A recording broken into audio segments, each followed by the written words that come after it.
What if aging didn't have to mean losing your memory, your energy, or your sleep?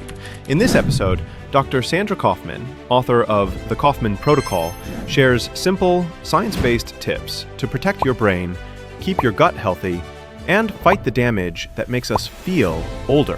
From natural supplements to everyday habits, you'll learn how to stay sharper, stronger, and more vibrant as the years go by. If you want to live not just longer, but better, this is the conversation you can't miss.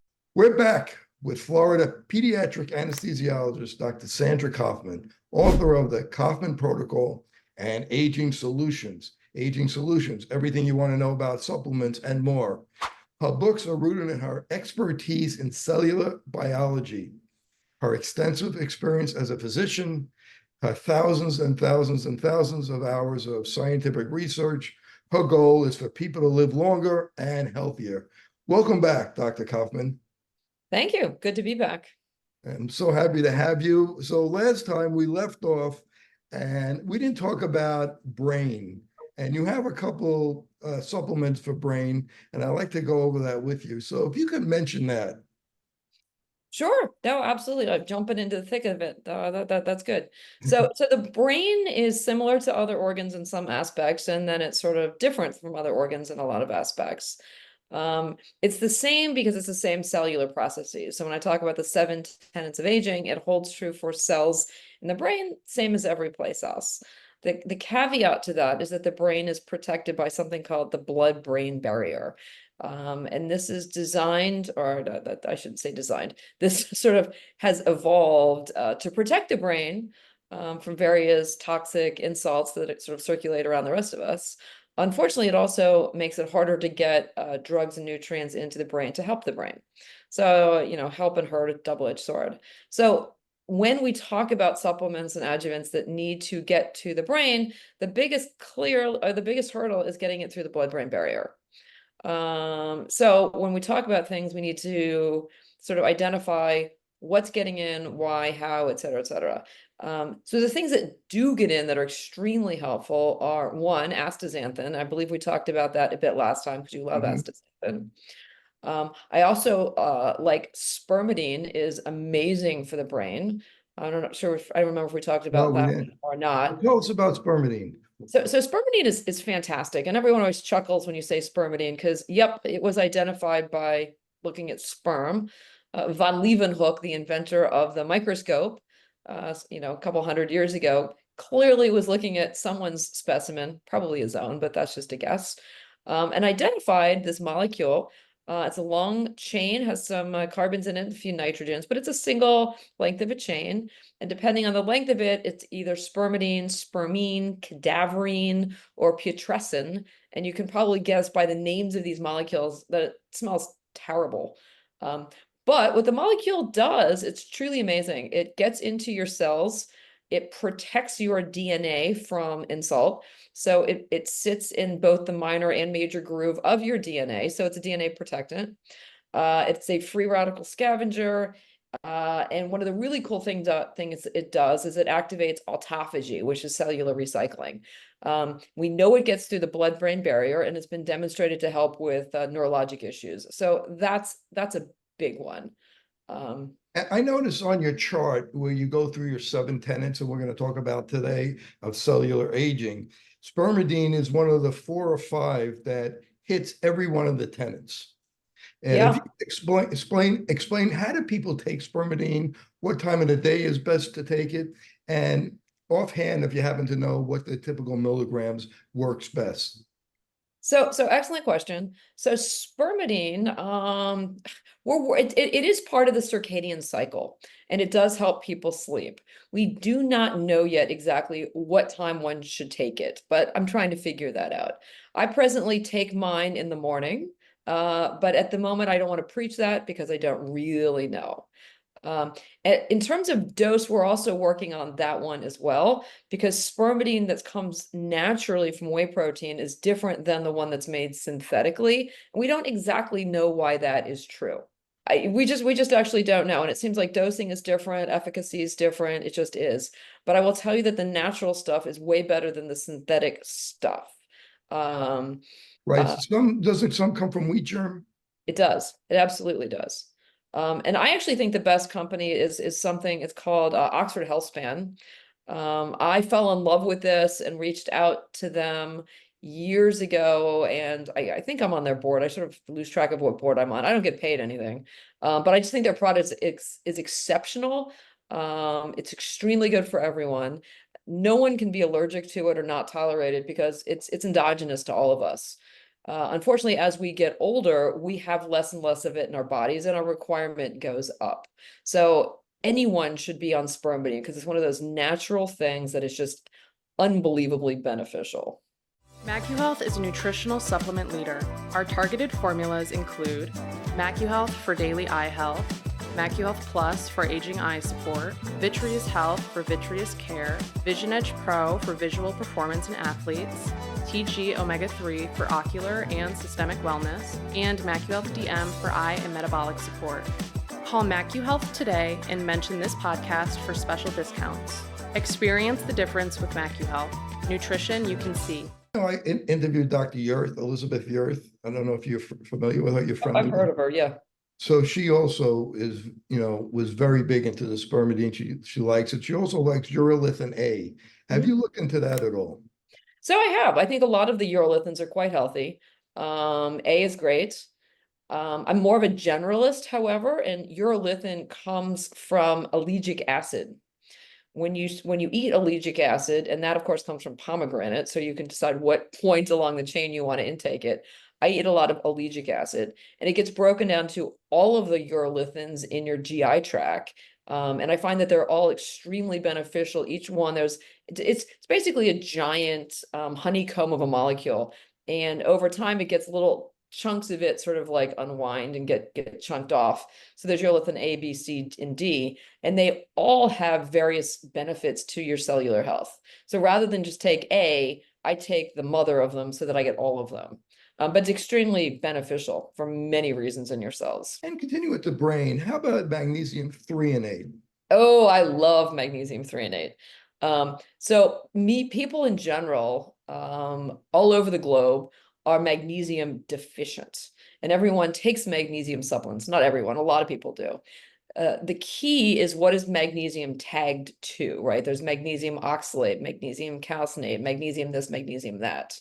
But very few of them get through the blood-brain barrier, and magnesium threonate does. I mean, it's not perfect, but it gets through much better than other magnesiums. And as a consequence of that, it actually increases neurogenesis in the brain. So if you want to increase short-term memory, this is a good way to do it. And how about Andrographolide? Ah, I love this one. So this is a water-soluble free radical scavenger.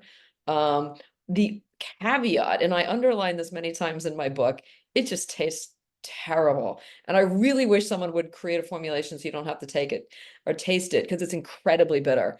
And whenever I always have my little dish of my drugs that I have to take, it's always the last one sitting on the pile.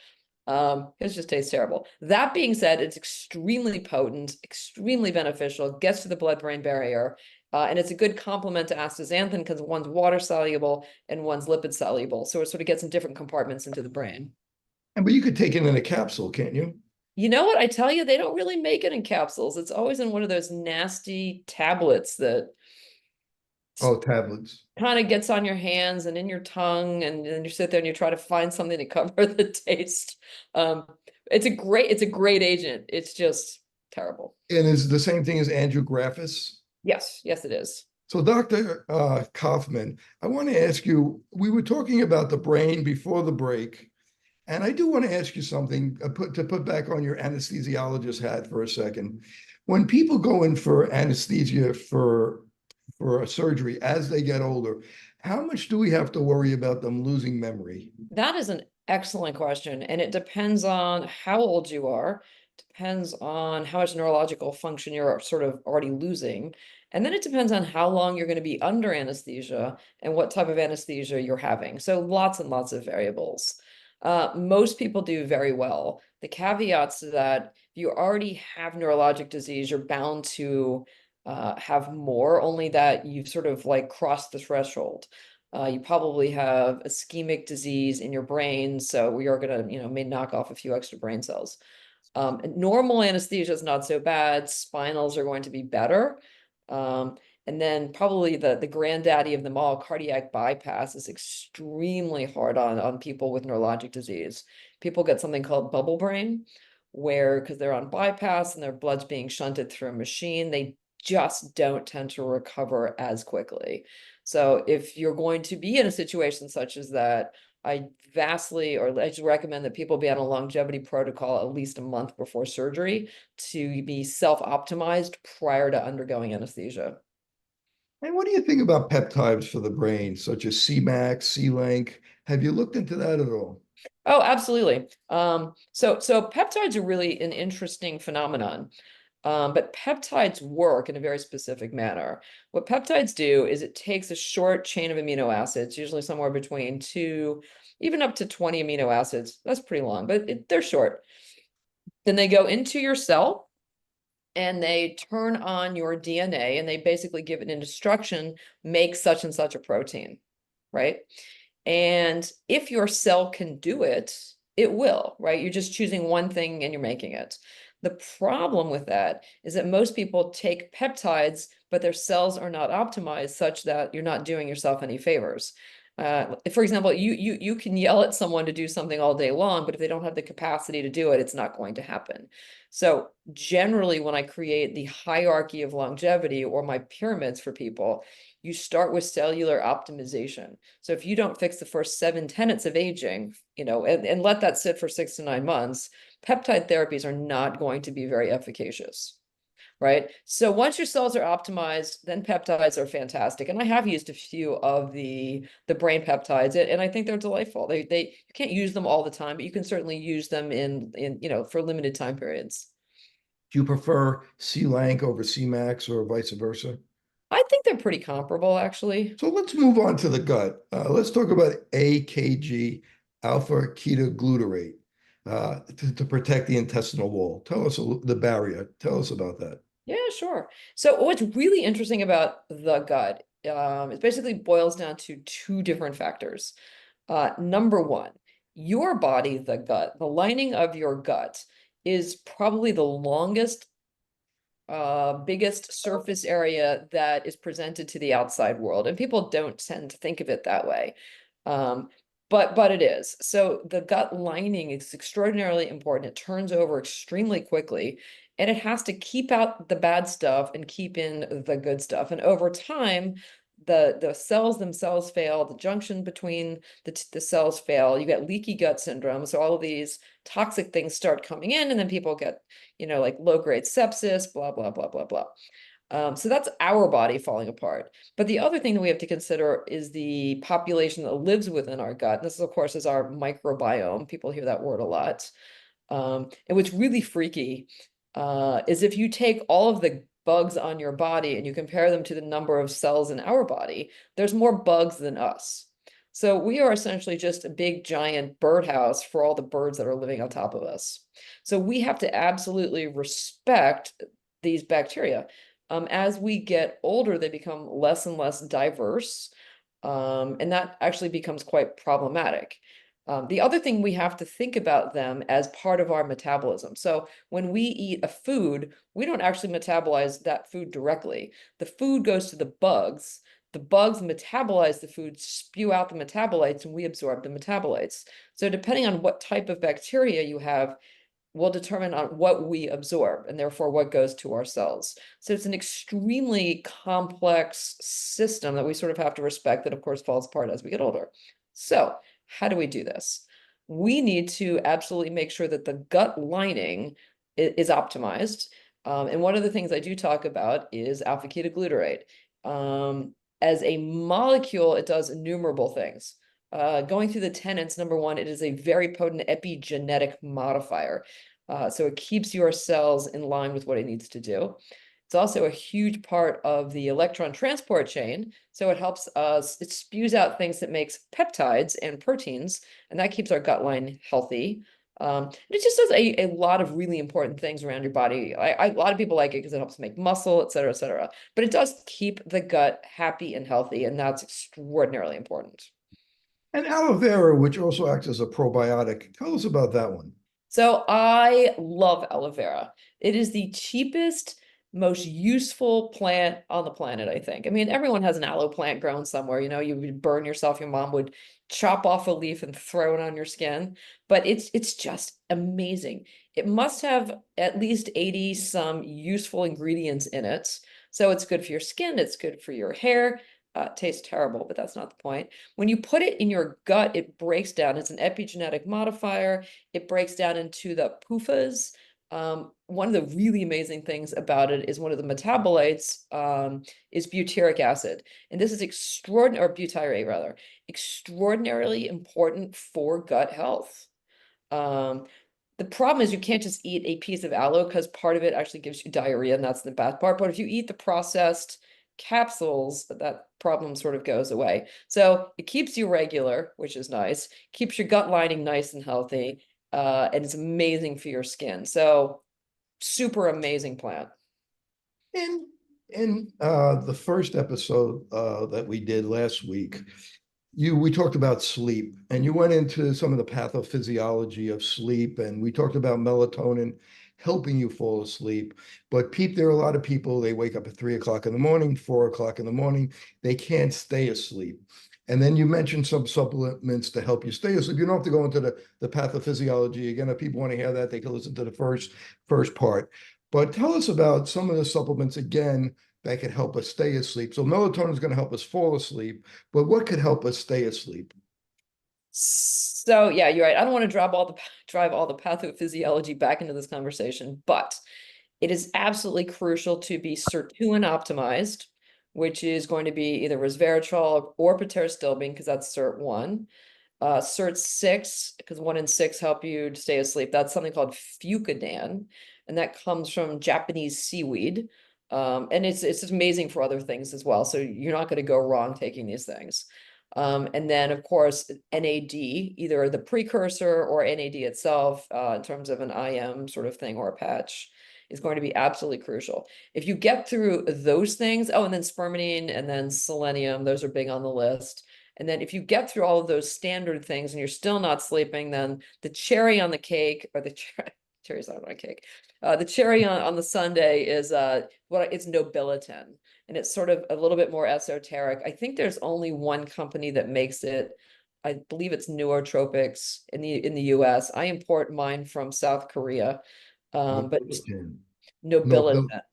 Nobiletin. Yep. If you put in noble, the rest of it will just pop up on Google. But that I have found has just been the quintessential clincher for getting a good night's sleep. You think some people wake up from sleep because their blood sugar drops too low? I doubt it. Okay. I mean, it depends who we're thinking about. The American population are generally hyperglycemic.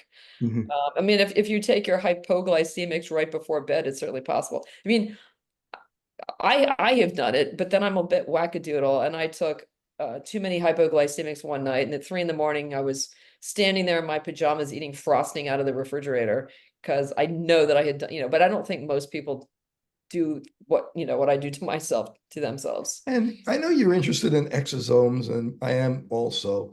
Tell me about these little vesicles that are released from the cells that carry DNA, RNA, and some other molecules around the body, and why they could be helpful. Oh gosh. So I love exosomes. I absolutely adore exosomes.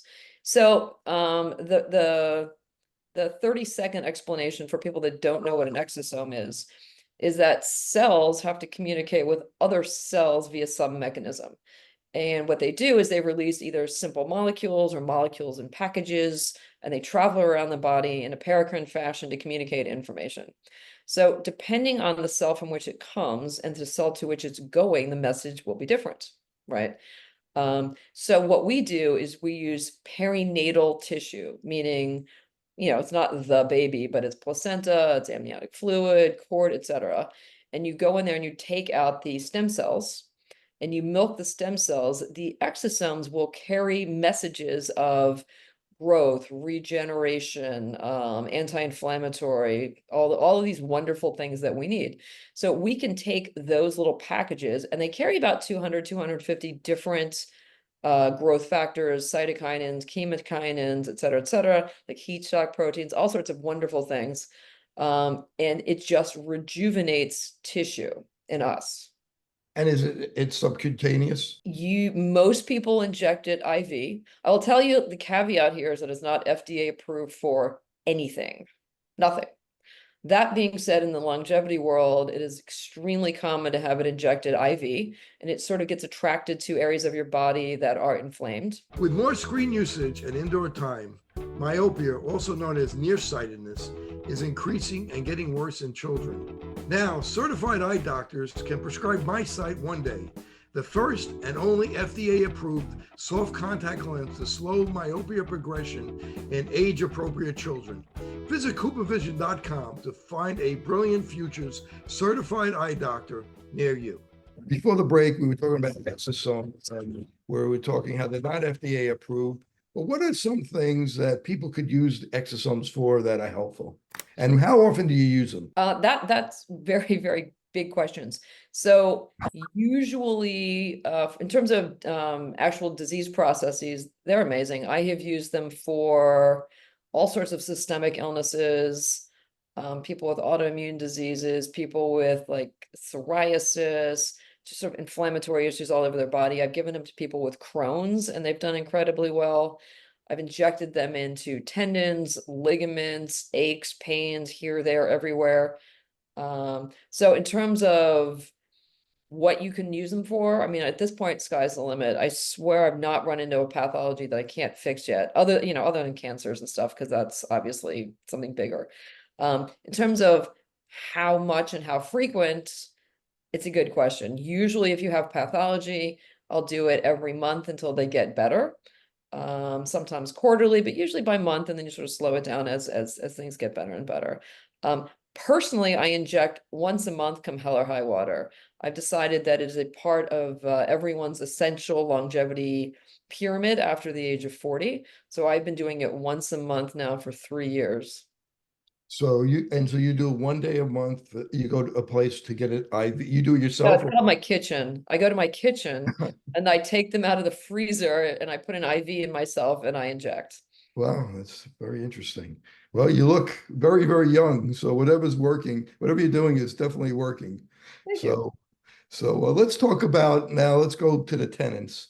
So let's go to the first tenet. Now, some of these things we've talked about already. So if we go to the first tenet, a DNA, I want to talk about telomeres. You know, telomeres were big. Maybe we talked a lot about it maybe 10 years ago, 5 years ago. People aren't talking about it as much. Do you still think telomeres are important? Do you think it's important to test for them from like SpectraCell or True Diagnostics to get a telomere test? And if it's important, tell us what they are. Right. So telomeres, most people know this. I'll do the fast recap. So it is the end of your DNA. Unfortunately, in your cell, of course, you have, because there's 4 on each chromosome, you have 180 some telomeres, right? So having a number represent all of them is pretty misleading. And the answer is, everyone used to think, oh, the longer the better. But you actually have mechanisms in your cell to not make them too long. On the other hand, you don't want them too short. So medium telomeres and preserving your telomeres is what's absolutely important. Because as the telomere gets shorter and shorter, it sort of limits the amount of cellular turnover, right? It's, and then it leads to senescence and perhaps cancer and all of those wonderful things. I don't actually have my clients measure them unless they're really curious, because depending on who tests them, what tissue you're looking at, et cetera, you're going to get very different answers. And if you compare one company to another, you're also going to get very different answers. And what I recommend to people is that let's just do everything we possibly can for your telomere health, regardless, right? So it's the right thing to do. PA65, Centella, which one do you like better? Like them equal from, or can you just take astragalus because it's a lot cheaper? It's personal preference. I actually take all 3 of them. So Centella asiatica is a fantastic plant. In culture, it's been shown to be significantly better than any other agent at all, but no one's actually done any human studies on it. So we don't really know what it does, but I will tell you that it's really good in salads and it's amazing for your skin. So why not take it? So I do that. TA65 has some decent information behind it. I don't know if you need as much as they tell you that you need. So I do take that as well. But what people don't think about in terms of telomeres, everyone talks about replicative senescence. DNA, because it is 50% guanine, is a setup for oxidative stress as well as glycation stress, because that is the one nucleotide that's more likely to get, again, oxidized or glycated. So I'm a firm believer in sort of overdoing that sort of therapy to protect your telomeres as well. Interesting. So how would you do that therapy? All sorts of things. I take at least 4 hypoglycemic agents, despite not being diabetic.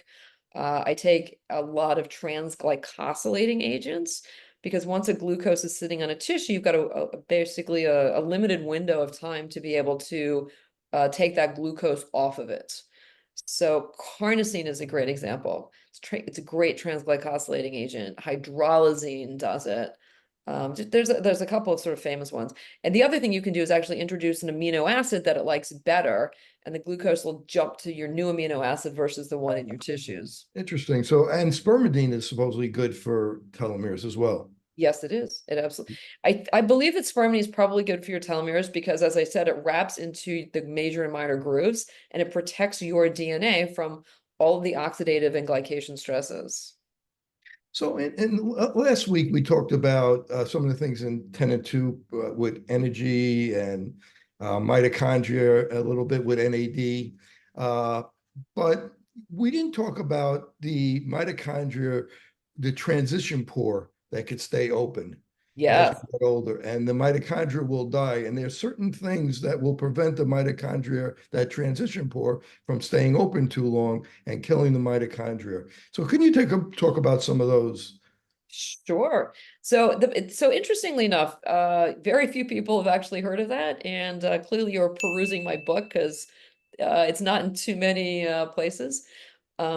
So in mitochondria, as you mentioned, so there's a pore that goes from the outside all the way to the inside, and it just opens and closes very quickly. They call it molecularly, it just flickers.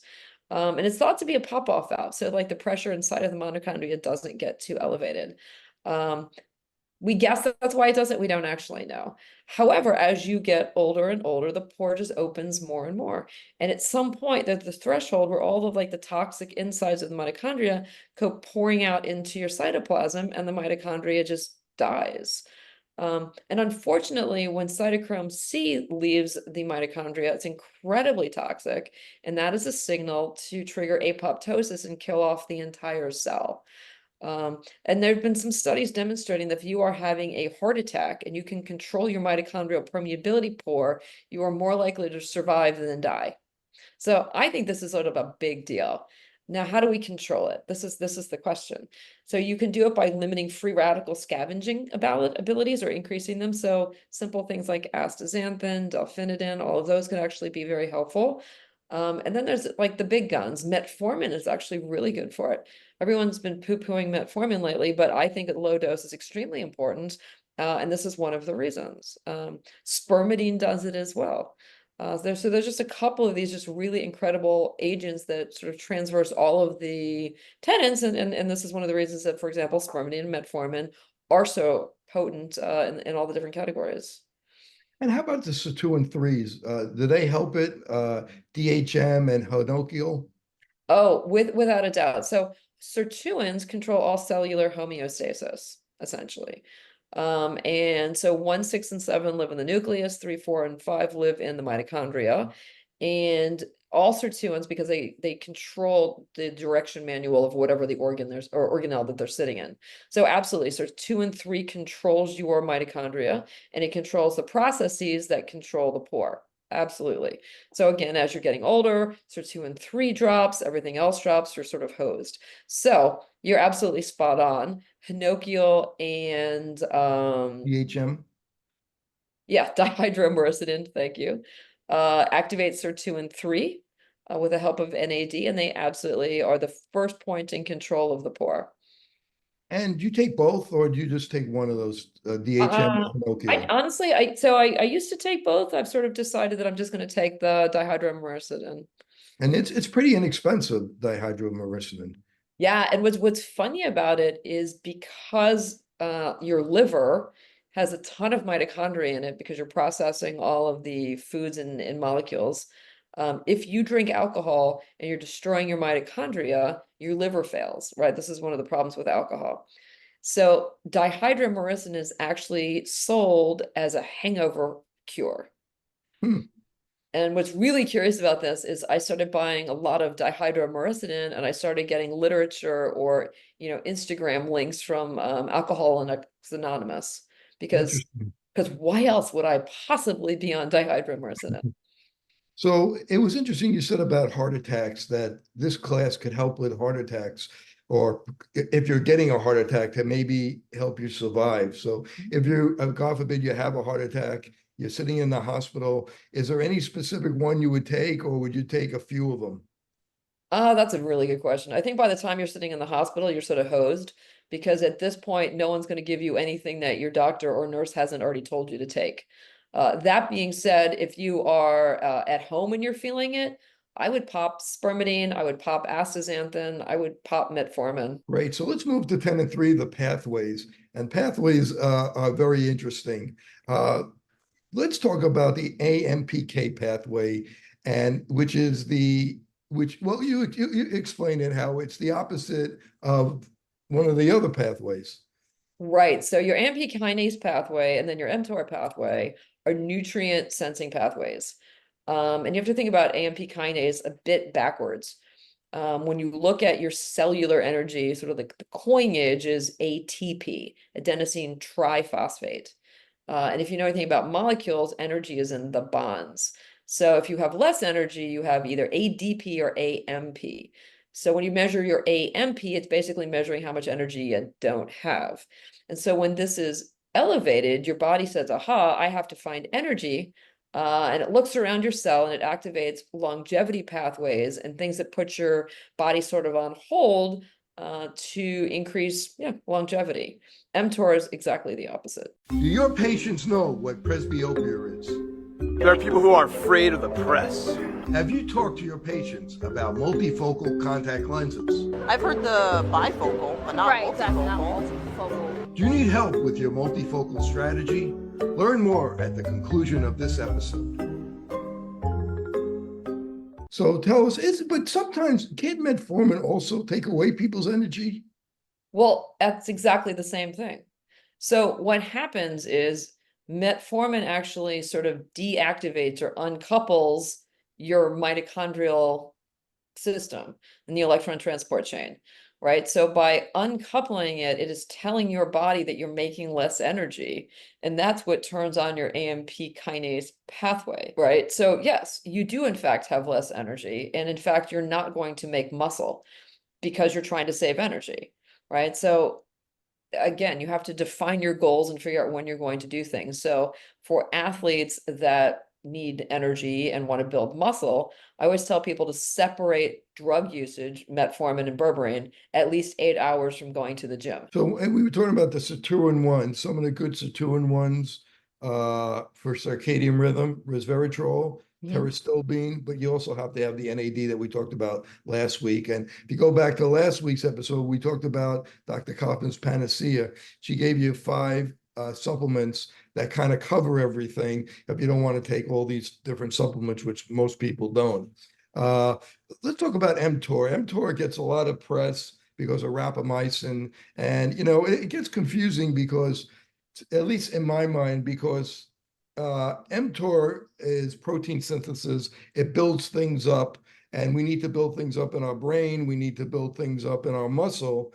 So if we're blocking it with rapamycin, do we run the risk of losing muscle and losing brain cells? And I just want to ask you about that because it's become very popular. No, I think you actually nailed it spot on. I am against rapamycin for that very reason. I think as you get older, rapamycin is going to shut down, as you said, protein stuff, but it's also fast turnover cells. So the lining of your gut, the hippocampal cells that make memory, muscle cells, all of these things are going to suffer, right? So people that take rapamycin say, oh, I'm going to do it for 1 day, small milligrammage, et cetera, et cetera, et cetera. They're running the risks of, memory loss and sarcopenia. And the problem is we just don't know if there's a reasonable dose, what the long-term consequences are going to be. I think the answer is going to be in RAPA logs when we can sort of figure out what systems we can play with and what systems we probably should not play with. The other thing you need to know is that anything that is an AMP kinase activator is the opposite to mTOR. So in fact, by taking a bit of metformin, you are deactivating mTOR to a certain degree.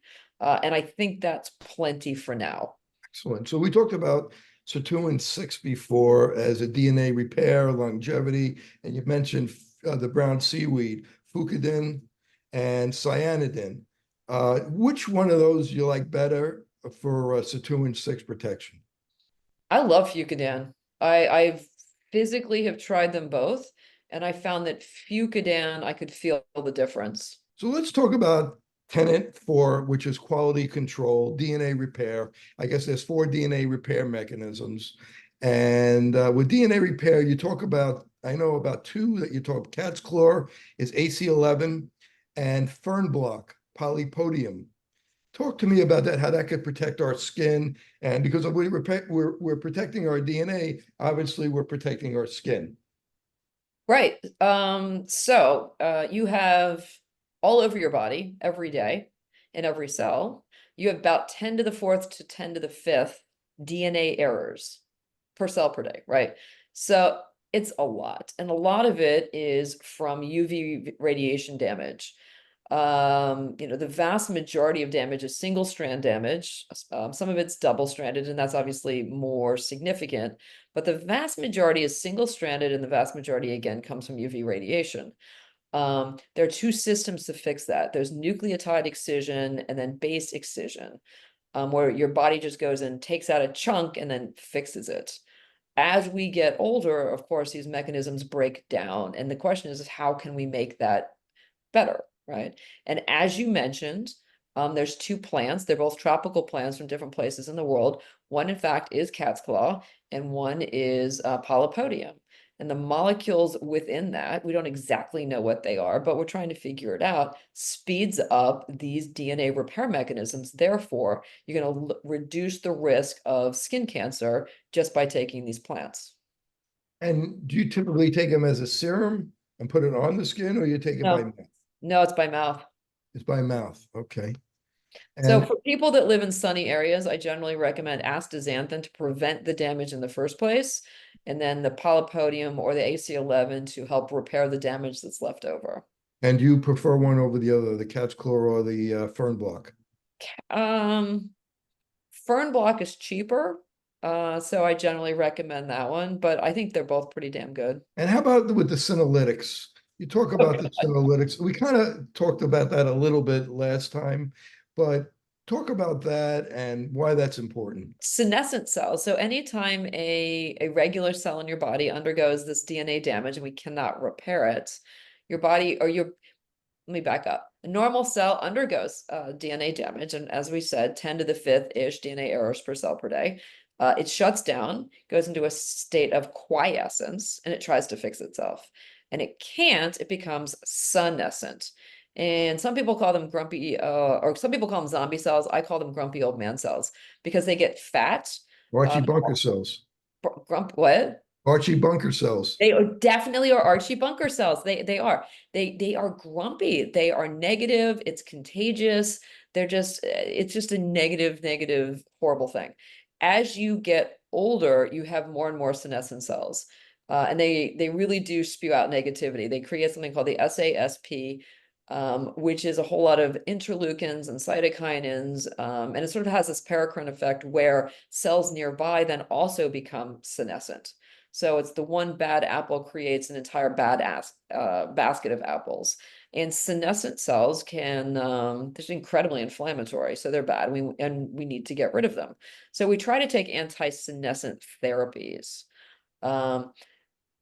Few of the famous ones, quercetin is up there, a dasatinib, which is a chemotherapy agent that we can take, fisetin, and then the fourth one that I take is called roxythromycin. And you never want to, I don't take them all at the same time. I tend to rotate them in decent medium to high doses once a month. I'll take a different one. So just keep going through the cycles. The idea of which is the different compounds can hit different types of senescent cells, because not all senescent cells are the same. And we talked a little bit that in the first hour, so people could go back and listen to that. I'm going to skip over 10 and 5 because we talked about inflammation and curcumin, and even 10 and 6 with stem cells. That's a whole big lecture. But I want to go back to the waste management a little bit, because there's a couple that I'm really fascinated with: lactoferrin and hydroxylin. If you could talk about those two, I'm very interested in those. Sure. So waste management is all about controlling glucose levels and then the negative effects of glucose. So hydralazine is a very interesting one. So what it really is, it's a pharmaceutical, and it's used for the emergency dropping of high blood pressure. So if you go to an emergency room and your pressure is 210/100, it's one of the possibilities that they're going to give you hydralazine. And as a consequence of that, it's a bit dangerous to play with. So I can never tell anyone, oh, just take some hydralazine, because you can really crump yourself out and drop your blood pressure. That being said, it is an extremely potent transglycosylating agent. Glucose loves to stick to the hydrazine molecule. So if you have developed a tolerance, like myself, to hydralazine, if glucose is floating around your system and it's stuck onto other proteins and structures that you don't want it on, you take some hydralazine, the glucose jumps from the structure onto the hydralazine, and then you pee it out, and then you just lost a whole lot of potential damage. So one of my favorite things in 20 seconds, give me something about lactoferrin, because I really like that one. All right, so lactoferrin obviously comes from milk. If you look at the molecule, it looks like a barbell. It's supposed to carry iron, but what it actually can do as well is it carries AGE molecules. So if you take extra lactoferrin, you can actually use it as an AGE sponge to sort of clean up the refuse from the glucose. Well, I want to thank Dr. Kaufmann for joining me today. So tell us where we could find you, how people could get your merch, and sign up and get an appointment with you. Great. So I am on website is kaufmannprotocol.com. I'm on Instagram at Kaufmann Anti-Aging. I'm not a big person into merch, but my 18-year-old decided to make me really cool merch. So it's there. I wear it. It's fun. It's good quality, whatever. It is what it is. I have an app on there if you want the quick and easy way to figure out what to take for yourself. It's pretty darn cheap. And as we have mentioned, I'm available for consults if that's something you might be interested in.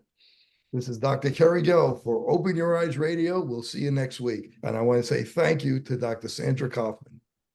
My pleasure.